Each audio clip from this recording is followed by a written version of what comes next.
ٹیپو سلطان وہ اپنی کتاب ان کی سیرت مبارکہ میں بات لکھی ہوئی ہے، کبھی آپ کی تہجد قضا نہیں ہوگی۔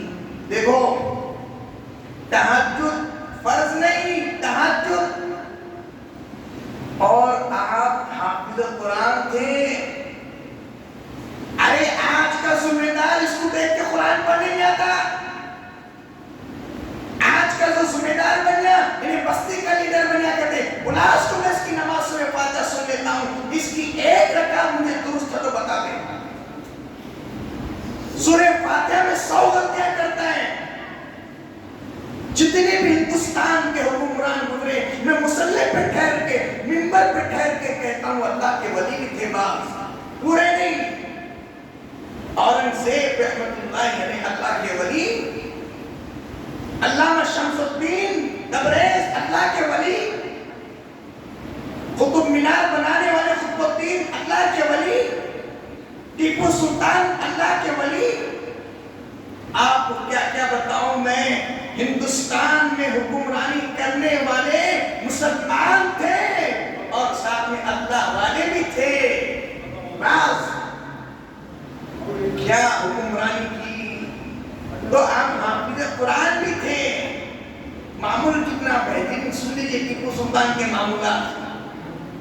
تہجد کی نماز میں قرآن شریف کی تلاوت کے بعد، فرض نماز باجماعت ادا کرنے کے بعد، فجر کے بعد سورہ یاسین اشراق پڑھنے کے بعد کچھ ناشتہ جو ضرورت ہوگی، اس کے بعد دربار میں آنا۔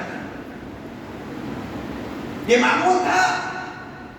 آج کل ہمارا حساب یہ ہوگا کہ میں سچ بولوں، میں قسم کھا کے کہوں، اگر آپ کا کوئی ذمہ داری ہے، اللہ ماشاءاللہ ہو سکتے نہیں بول کے نہیں، لیکن اکثریت ایسی ہے انہیں فجر نہیں پڑھتا، عشاء نہیں پڑھتا، تہجد نہیں پڑھتا، ڈائریکٹ چیپڑے پوچھ لے کے منہ دھو لے کے آگے بڑھتے، بولو کیا کام ہے، کیا کام ہے؟